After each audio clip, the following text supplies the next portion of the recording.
কোনো মাইয়িতকে, কোনো মৃত ব্যক্তিকে যখন কবরে রাখা হয়, কবরে মৃত ব্যক্তিকে কবরে রাখার পর মৃত ব্যক্তির অবস্থাটা কেমন হয়?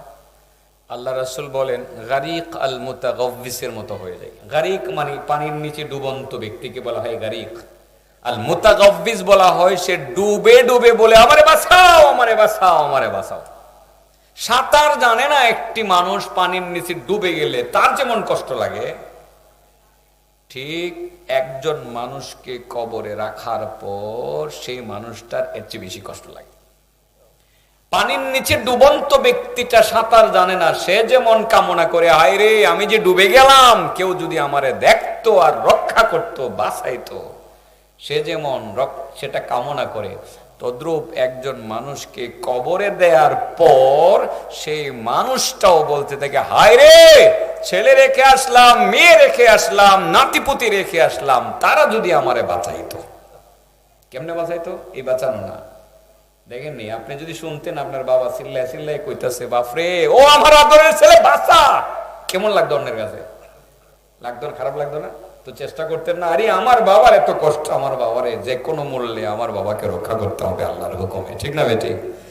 এটা আমি বলছি। দেখেন আমার বাবা একদিন আমার একটা গল্প শুনেছে, বাবা আলোচনার সময় করতো, আমি তো ঠান্ডা মাথায় যে কর শুরু করছি, আমার নোমানি সাহেব যদি আইসা গিয়ে থাকে তাহলে তো গুছাই দিতাম না। আচ্ছা গুছান যাইব, হ্যাঁ গুছাইতাম। আমার বাপে একদিন আমারে কয় এই মিয়া শুনো, আমি আব্বা কি শুনতাম? স্বপ্নে দেখি আমার বাপের বড় যন্ত্রণা। কি যন্ত্রণা? আমার আব্বাই আইছে, মানে আমার দাদা আইছে আর কি। তো আমি তোমার দাদাভাইরে বললাম বাজান তুমি কেমন আছো? তো তোমার দাদাভাই বললো, আব্বা আমাকে বলতেছে, আমি তো ছোট, তোমার দাদাভাই বললো তোমার দাদাভাই ভালো নাই। দাদাভাই বললো বাবারে আমি ভালো নাই। কি হয়েছে বাজান? তার মানে আগের দিনের মানুষ বাবারে বাজান ডাকতো, এখন বাবা ডাকে, আব্বা ডাকে, ঠিক আছে না? অনেক ডাকে অনেকে, তখন বেশিরভাগ বাজান ডাকতো। ইমরান কি ডাকতো? বাজান না আব্বা, আমি আব্বা ডাকতাম। না আমার ছেলে আবার আমার আব্বা ডাকে না, বাবা ডাকে, ডাকলে ডাকুক। কিন্তু আমার বাবা আমার দাদারে বাজান ডাকতো, বাজান বাজান তোমার কি সমস্যা? আমারে তো আব্দুল খালেককে বড় যন্ত্রণা দিতেছে। কে যন্ত্রণা দিতেছে? আচ্ছা স্বপ্নে শুনছে আব্দুল খালেককে যন্ত্রণা দিতেছে, তো কবরের ভিতরে আব্দুল খালেক যন্ত্রণা দেবো কেমনে? আমার বাপে কই যখন আমার বাবায় বাজানে বললো আব্দুল খালেককে যন্ত্রণা দিতেছে, আমার তোর মাথা ঠিক নাই, আব্দুল খালেক কেডা পাইলে মারিলাম। আমার আব্বাই কই যে আমার মাথায় ঢুকলো আব্দুল খালেক পাইরে হেরে যাবো করলাম। আমার বাপের যন্ত্রণা দিত গেলে সুজা আমার বাবাই গেছে ব্রাহ্মণবাড়িয়া বড় হুজুরের কাছে। দেখেন বাবার এই স্বপ্নের চিৎকার শুননা ওনার আর খাওয়া দাওয়া নেই, নাস্তা না খেয়ে গেছে ব্রাহ্মণবাড়িয়া। এরকম স্বপ্নে না শুননা যদি বাস্তবে শুনতেন আপনি যে আপনার বাবা ডাক্তার করতেছে পুত্রে আমারে বাঁচা, কেমন লাগতো? কেমন লাগতো? যাই হোক আমার বাবা ওখানে গেছে বড় হুজুরের কাছে। বড় হুজুরে গিয়ে কয় যে বড় হুজুর আমার বাপের আব্দুল খালিকে বলে যন্ত্রণা দিতেছে। বড় হুজুরি কয় তুমি তোমার বাবার লাগে দোয়া করোনি? করি তো। তুমি তোমার বাবার জন্য যেই পরিমাণ দোয়া করো আজ থেকে আব্দুল খালেকের জন্য ডবল দোয়া করো। এখন তো আমার আব্বাই আবার কিছু বুঝে না যে হুজুর এটা কি কইলেন, যে বেটা আমার বাপের কবরে যন্ত্রণা দিতেছে হেল লাগে আমি ডবল দোয়া করতাম। কহ ডবল দোয়া করো কেরে? খুব সম্ভব, খুব সম্ভব। এগুলো স্বপ্ন হাদিসের সাথে মিলে, দিকে মিলে, ডাইরেক্ট কিছু মিলে। সম্ভবত তোমার বাবার কবরের পাশে আব্দুল খালেকের কবরটা আছে। আর খুব সম্ভব, এটা খুব সম্ভব, কথাগুলো বলতেছে এইভাবে খুব সম্ভব, এগুলো কিন্তু শিওর না, খুব সম্ভব এই আব্দুল খালেকের কবরে শাস্তি হইতেছে কিছু শাস্তি তোমার বাপের কবরে যাইতেছে, খুব সম্ভব। এখন তো আমার আব্বার হুশ ফিরছে, আব্দুল খালিক কাটা চিনে না তো, গ্রামে খালি জিগায় আব্দুল খালিক কাটা চিনুনি, মারা গেছে, কেউ চিনে না। গ্রামের অপর প্রান্তে আমার বাবাই গেছে, আমার আব্বা আমার কাছে যেভাবে বলছি আমি ওইভাবেই বলতেছি কথাটা। অপর প্রান্তে গিয়ে একজন মুরব্বী মানুষের সাথে দেখা হয়েছে, মুরব্বী আপনি কি আব্দুল খালেক নামে কাউরে চিনতেন? কহ চিনতাম তো, আমরা লগের বাড়ির। কই মারা গেছে? কবে মারা গেছে? বহু আগে মারা গেছে। সে কি করতো? সে ঘোড়া দৌড়াইতো। কি দৌড়াইতো? আর কি করতো? কই সারাদিন ঘুরার উপরে থাকতো, দৌড়ায় গুঙ্গুর গুঙ্গুর আওয়াজ করতো, ঘুমায় থাকতো, নামাজ রোজা পড়ছে না, নামাজ রোজা করছে না। তো আমার বাপের তো বোঝা হয়ে গেছে, ওই গুড়া দৌড়াইছে, গুড়া সেনা দিছে, লেদা দিছে, সেনা কাপড়ে লাগছে। কবর আযাবের কারণ কিন্তু প্রস্রাব, জানেননি আপনারা? বরং কবরের সবচেয়ে বড় আযাবের কারণ কি? প্রস্রাব থেকে পবিত্র না থাকা। গরু ছাগল পালেন, পেশাবের পবিত্রতার ক্ষেত্রে কোনো দাঁড় দাঁড়েন না, ছাগলের পেশাব কাপড়ে লেগে রয়েছে, গরুর পেশাব লেগে রয়েছে, এটা রয়ে গেছে। নামাজ পড়তেন, নামাজ কবুল হইব দূরের কথা, কবরের আযাব বাড়বো। আর নিজের প্রস্রাব তো আছে। আমার আব্বা তো আলেম, বুঝে ফেলছে, আরে এত ঘুরা দৌড়াইতো, নামাজ পড়তো না, এই প্রস্রাব নিয়েই তো সবসময় ঘুরে বেড়াইতো, এই জন্য তার কবরে শাস্তি হইতে আছে। এরপরে আমার আব্বাই কয়, মুরব্বী আপনি কি আব্দুল খালিকের কবরটা চিনেন? চিনি। আমি নিজে তো কবর দিবা লেগে গেছিলাম। আমার আব্বা বলে, আমি তারে লইয়ে গেছি কবরে, যে কবরটা লাড়ি দিয়ে দেখাইছে, দেখি লাগা কবরটাই আমার বাপের কবর। আর বোঝার বাকি নেই। আমার আব্বাই কয়, ফুতরে, আমারে কয়, ফুতরে এখন থেকে আমার বাজানের জন্য দোয়া করি, আব্দুল খালিকের জন্য দোয়া করি। আমি আব্দুল খালিকের জন্য দোয়া সারি না। কেন আব্দুল খালিকের জন্য দোয়া করি? আমার বাবাকে কবরে আযাব থেকে যাতে আল্লাহ হেফাজত করে, সেই জন্য আমি আব্দুল খালিকের জন্য দোয়া করি। অন্যের জন্য দোয়া করা যায়? করা যায় না? করা যায়। কথার কথা বলছিলাম যে আজকে যদি আপনার বাবা স্বপ্নে না, পাশে কবর, কবর থেকে যদি আওয়াজ করে বলে, বাবা রে আমারে তোরা বাঁচায়, কেমন লাগবে? হ্যাঁ?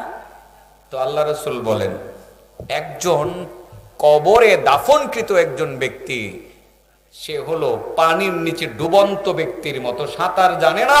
ওই ব্যক্তিটা যেমন বলে আমারে বাঁচাও বাঁচাও, সে যেমন সাহায্য প্রার্থনা করে, কাল গারিক আল মুতাগাব্বিস, গারিক আল মুতাগাব্বিসের মতো সে যেমন পানির নিচ থেকে বলে আমারে রক্ষা করো, ঠিক কবরে দেওয়ার পরেও প্রতিটা কবরস্থ ব্যক্তি বলে আমারে রক্ষা করো।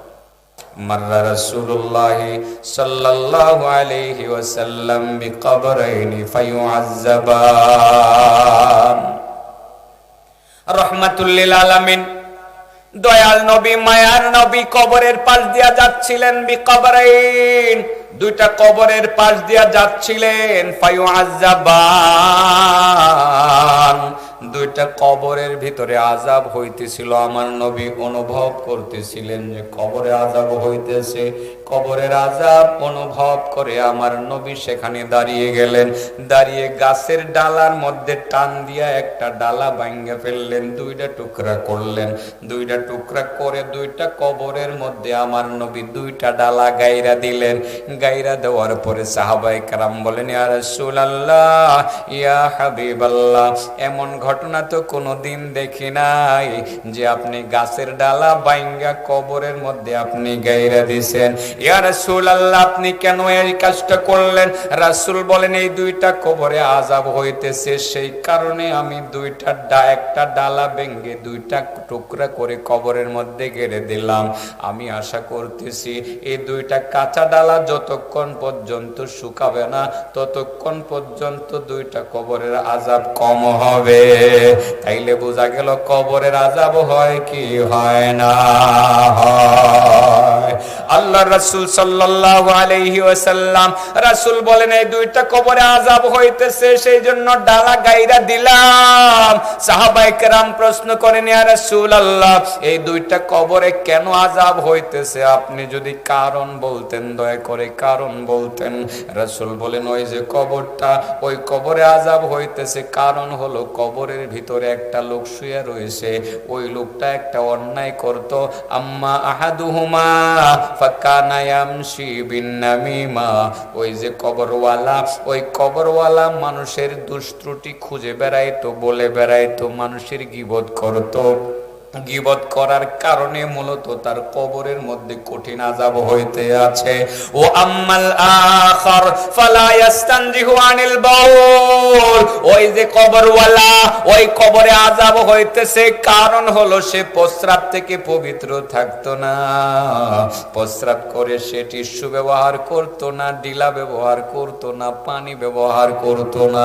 সে নিজের প্রস্রাব থেকে পবিত্র থাকতো না, গরুর প্রস্রাব কাপড়ে লাগাইয়া চলতো, উটের প্রস্রাব, ঘোড়ার প্রস্রাব, বকরির প্রস্রাব কাপড়ে লাগাইয়া চলতো, বাচ্চাদের প্রস্রাব লাগাইয়া সে চলতো। সে প্রস্রাব থেকে পবিত্র থাকতো না, যে কারণে তার কবরের মধ্যে শাস্তি হইতে আছে।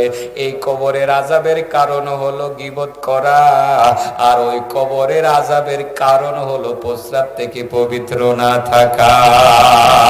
তাইলে কবরের আযাব সত্য কি সত্য না? আবু হুরায়রা থেকে বর্ণিত হাদিস, রাসূল বলেন, ইস্তানজিহু আনিল বাউল, ইস্তানজিহু আনিল বাউল ফা ইন্না আম্মাতা আযাবিল কবরি মিনহু। ও আমার সাহাবারা, আমার উম্মতের দল, তোমরা প্রস্রাব থেকে পবিত্র থাকো, কারণ কবরের অধিকাংশ আযাব প্রস্রাবের কারণে হবে। নাউজুবিল্লাহ কইতেন না?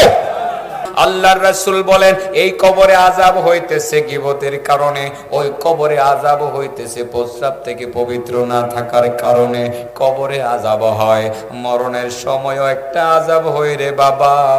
ওই আযাবের নাম হলো সাকরাতুল মাউত। সাকরাত নামের একটা আযাব মরণের সময়ও হয়। যেই কষ্টটা মানুষে পায় ওই সময়ে যদি মানুষ বলে যেতে পারতো যে কি কষ্ট হয়, সারা দুনিয়ার মানুষ তাদের ঘুম হারাম হয়ে যাইত। মরণের একটা আযাব আছে, মরণের পরে কবরের আযাব আছে না নাই? আমার নবী সাকরাতুল মউত থেকে আল্লাহর কাছে ফানা চাইছে না? চাইছে না? আল্লাহ আমারে সাকরাতুল মউত থেকে বাঁচাও। মরণের শাস্তি, মরণের আযাব যে কত কঠিন, ওইটা কোন মৃত ব্যক্তির সাথে কথা বলে আপনি জানতে পারতেন। আমি কইতাম না, এদিকে যাইতাম না আজকে। আর সময় হলে কারি লইয়ে পারবেন নোমানি সাহেবরে। নোমানি সাহেব তো এই এলাকার জন্য খুব বেশি পুরান না, নতুন হয়, ঠিক না? আর মর্দে মুজাহিদ দেখবেন লাডি আছে কিনা আজকে আমি হাতে জানি না, স্টেজ ভেঙে বা করবো জিহাদি বক্তব্য। আল্লাহর মেহরবানি, জেল কাটটা সাহস বাড়ছে আরো বেশি। জেলে গিয়া এটা আরো টনটনা হয়ে গেছে, বুঝেন না? জেলে গেলে কষ্ট সহ্য করতে করতে একটা সময় টনটনা হয়ে যায় না, টনটনা হয়ে গেছে। দেখবেন ইনশাল্লাহ খুব গুরুত্বপূর্ণ বয়ান করবেন। কি যেন বলছিলাম বাবা, যে কবরের আযাব হয়, হয় কি হয় না? মরণের আযাব হয়। তাহলে আমি সিরিয়ালে চলে যাই, 4টে বিষয় 5 থেকে 7 মিনিটের ভিতরে আমি গুছিয়ে ফেলবো। আপনারা কোনো টেনশন করবেন না, একদম গুছিয়ে ফেলবো ইনশাআল্লাহ। মরণের আযাব হয়, মরণের একটা কষ্ট আছে। এই কষ্ট থেকে বাঁচার জন্য আপনাদেরকে একটা আমল দিয়ে হইলে, এটা বেশি আর কি, এটা হলো দুরূদ শরীফ। এটা কি শরীফ বলেন? দুরুদের আমলটা বেশি বেশি করবেন, আপনার মরণের আযাবটা কম হইব। সুবহানাল্লাহ কোন মরণটা আসান হইব। মরণটা কি হইব? আসান হইব। আজরাইলে যে একটা সিফা দিলে হইলে সিফাটা আসতে দিব। সুবহানাল্লাহ কোন নবীকে বলছিলেন আজরাইল, ইয়া রাসূলুল্লাহ, ইয়া হাবিবাল্লাহ, আমার কোনো দয়া নাই, আমার কোনো মায়া নাই। দয়া মায়া আমারে আল্লাহ দেয় নাই। যদি দয়া মায়া দিত, মানুষের গলার মধ্যে দূরের মধ্যে সিপ দিয়া জানটা বের করতে পারতাম না। বাবার চোখের সামনে থেকে সন্তানের জান কবজ করতে পারতাম না। সন্তানের চোখের সামনে থেকে বাবা মায়ের জান কবজ করতে পারতাম না। সন্তান চোখের পানি ফেলে দিয়ে কাঁদে আর আল্লাহর কাছে বলে, আল্লাহ আর কয়টা দিনের জন্য আমার বাবারে দিয়ে যাও, বাবারে দেখতাম। যদি আমার কোনো দয়া মায়া থাকতো, আমি সন্তানের সামনে বাবার জান কবজ করতে পারতাম না। ইয়া রাসূলুল্লাহ, ইয়া হাবিবাল্লাহ, আমার কোনো দয়া নাই, আমার কোনো মায়া নাই। আমি মানুষের জান কবজ করি, বড় কষ্ট দেই, বড় ব্যথা দেই। তবে আপনার উম্মতের ব্যাপারে আমার কথা আছে, ওই সব উম্মতের ব্যাপারে কথা আছে যেই সমস্ত উম্মতেরা আপনাকে ভালোবাসে, আপনার তরিকা মতে জিন্দেগি যাপন করে, মহব্বতের বহিঃপ্রকাশ ঘটানোর জন্য বেশি বেশি দুরূদ শরীফ পাঠ করে। আমি যখন তাদের জানটা কবজ করব, আমি কনসিডারেশনের ঘোষণা দিলাম, দয়া করব, মায়া করব। দয়া দেয় নাই, এই জায়গাতে আল্লাহ রাব্বুল আলামিন দয়া করার বিধান দিয়েছে। আমি আপনার উম্মতের জান কবজ করব, মৃদুভাবে দুরূদ পাঠকারী উম্মতের জান কবজ করব। আপনার উম্মত টেরও পাবে না, টেরও পাবে না। সুবহানাল্লাহ। তাইলে মরণের সাকরাতের কষ্ট থেকে বাঁচার জন্য যেটা করতে হবে সেটার নাম হলো দুরূদ শরীফ। 2 নাম্বার হলো কবরের আযাব। যখন কোনো মৃত ব্যক্তিকে কবরে রাখা হয়, পানির নিচে ডুবন্ত ব্যক্তির মতো হইয়া যায়। এই কবরের আযাব থেকে বাঁচার জন্য যে আমলটা করতে হবে রে বাবা, কবরের আযাব থেকে বাঁচার জন্য যে আমলটা করতে হবে, ওই আমলের অনুশীলন গতকাল পর্যন্ত ভালোভাবে করেছেন, আজকেই কিছুটা দুর্বল হয়ে গেছে। ওইটার নাম হলো নামাজ। নামাজ ছাড়া কবরের আযাব থেকে রক্ষা পাওয়া যায় না। নামাজ মাস্ট বি, লাগবেই লাগবে। নামাজ ছাড়া কবরের আযাব থেকে নিজেকে রক্ষা করা সম্ভব না। সেই জন্য রাসূল বলেছেন, আপনাদের এলাকাতে দাওয়াত ও তাবলীগের মেহনতের অনেক প্রভাব আছে। মসজিদে মসজিদে কিতাবি তালিম হয়, সালাত সালাত অধ্যায়ে, নামাজের অধ্যায়ে বারবার হাদিসটা আপনারা পড়ে পড়ে শোনান। যে ব্যক্তি 5 ওয়াক্তের নামাজ যথা সময়ে গুরুত্ব সহকারে আদায় করবে, 5টা গ্যারান্টি, 5টা পুরস্কারের কথা উল্লেখ আছে। 1 নম্বরে আল্লাহ রিজিকের পেরেশানি দূর করে দিবেন। 2 নম্বরে আল্লাহ কি করবেন? 2 নম্বরে কবরের আযাব হটায় দিবেন। কি করলে বলেন? কি করলে? নামাজ পড়লে। 2 নম্বরে কবরের আযাব হটায় দিবেন। 3 নম্বরে আমলনামা ডান হাতে দিবেন। 4 নম্বরে ফুল সেরাত বিজলির মতো পার করে দিবেন। 5 নম্বরে বিনা হিসাবে জান্নাতে দিয়ে দিবেন। নামাজ চলবো তো নাকি রমজানে একটু একটু পড়ছেন, আজকের থেকে একটু কমাইলেও চলবো? ফরজ নামাজ ঠিক রাখতে হইব, নফলে একটু কম পড়লেও অসুবিধা নাই, কিন্তু ফরজটা অবশ্যই ঠিক রাখতে হইব। নামাজ ছাড়া কোনো বাও নাই আসলে, যত কিছুই কই না আর কি। আজকে শাহ আলী মাজারের এক বক্তের ওয়াজ শুনছিলাম, কত কিছু লাগতো না। যারা নামাজ পড়তেছো নামাজ লয়ে গে থাও, আমরা নামাজের দরকার নাই, আমরা শাহ আলীর বক্ত হইলেই আমরা জান্নাতে যাইতাম না। আল্লাহ যদি নামাজের কথা জিগাই কমু, আল্লাহ এটা বুঝি টুঝি না, তোমার ওলি শাহ আলীর বক্ত আসিলাম। নাউজুবিল্লাহ। বক্তব্য এগুলো দিয়া মানুষকে কত ফেতনার মধ্যে ফেলাইতে আছে। আমার নবী কি জীবনে 1 ওয়াক্তের জন্য নামাজ ছাইড়া দিয়েছিলেন? নবীর থেকে ইসলাম এরা বেশি বুঝে। আস্তাগফিরুল্লাহ। নামাজ লাগবো নি? নামাজ ধরন না ছাইড়া দেওয়ান? যুবকরা নামাজ ধরো রে ভাই, নামাজটা পড়ে দেওয়া কি যে শান্তি লাগে। ফজরের নামাজটা পড়ে হাঁটবা রাস্তার মধ্যে, যদি তোমার অন্তরে শান্তি না লাগে, আমারে 2 রাইনা মাইরো। ফজর নামাজ পড়ে রাস্তা দিয়ে হাঁটো, তোমার 1 কোটি টাকার মধ্যে যে শান্তি না পাইবা, ফজরের নামাজটা জামাতে পড়ে হাঁটলে এই শান্তিটা তুমি পাইবা ইনশাআল্লাহ, পাইয়া যাইবা। নামাজ পড়েন তো নাকি? নামাজ পড়লে কি শেষ? কবরের আযাব শেষ। প্রথম 2টা কথা কইছিলাম না, মৃত ব্যক্তিদের জন্য করণীয় কি? একটা আমল করলে সারা দুনিয়ার সমস্ত পাহাড় পরিমাণ নেকি মৃত ব্যক্তিরা পাইব। 2 নম্বর আমলটা করলে কি পাইব? সারা দুনিয়ার চেয়ে বেশি মূল্যবান হাদিয়া পাইব। এটা তো আয় ভরছি, এবার এটা কি আয় ভরছি কইলাম। আপনারা তো আজকে সুখবর, আপনার মা বাবারে ঠিকই আজকে পাহাড় পরিমাণ নেকি তাদের অ্যাকাউন্টে পাঠিয়ে দিবেন। সুবহানাল্লাহ হামদি। ঠিকই, হ্যাঁ চাচা রেডি। এখন কিন্তু শুনুন লাগবো, ঠিক মতো কথাটা শুনুন লাগবো।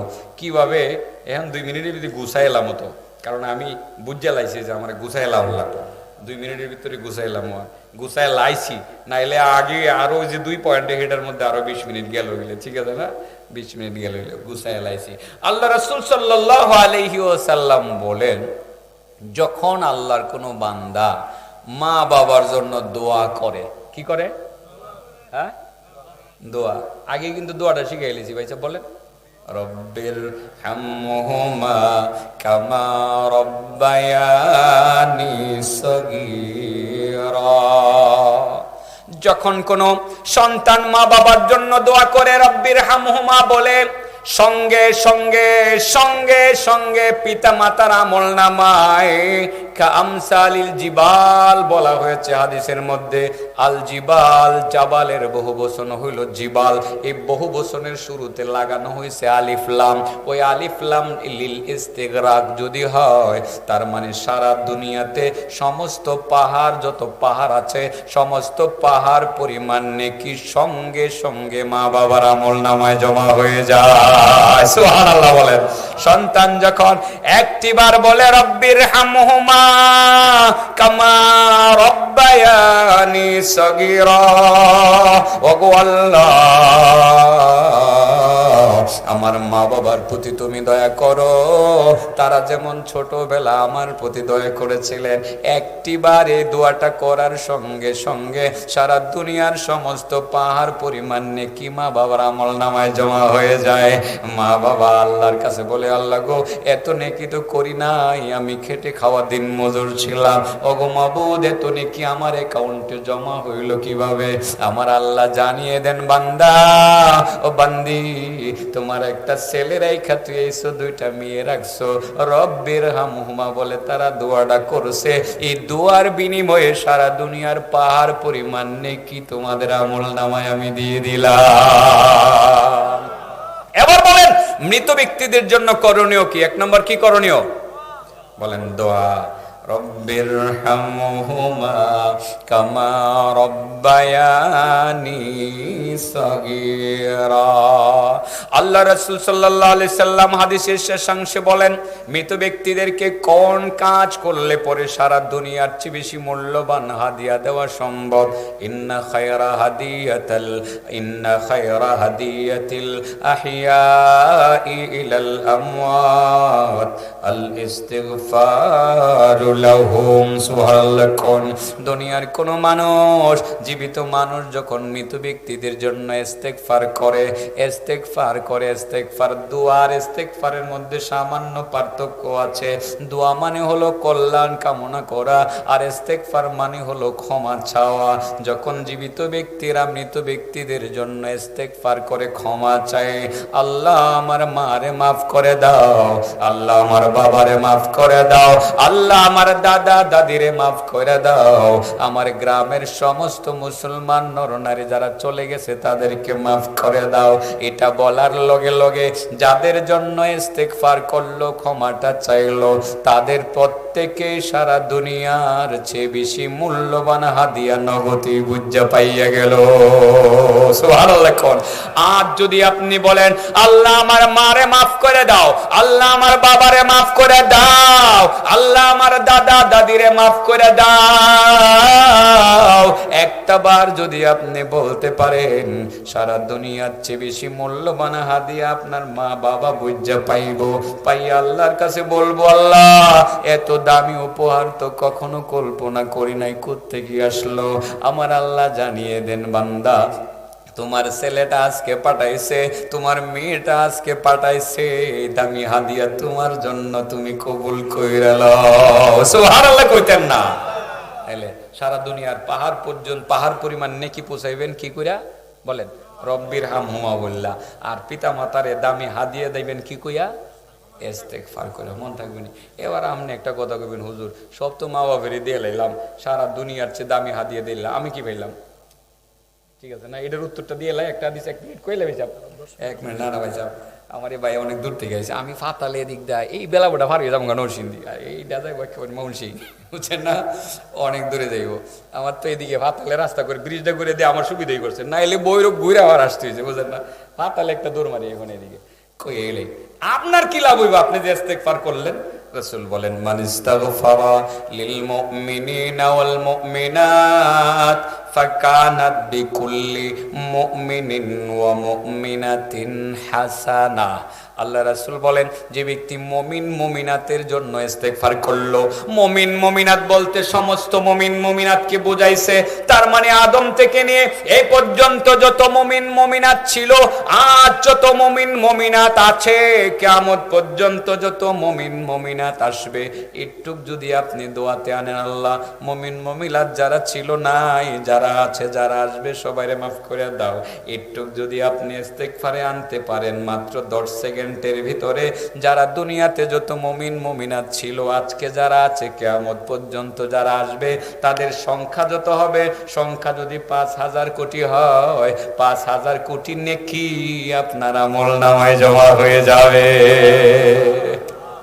শুধুই মা বাবারই লাভ না, আপনারও লাভ আছে, আপনারও লাভ আছে। তাহলে মৃত ব্যক্তিদের জন্য করণীয় সম্পর্কে কিছু বুঝছি আমরা।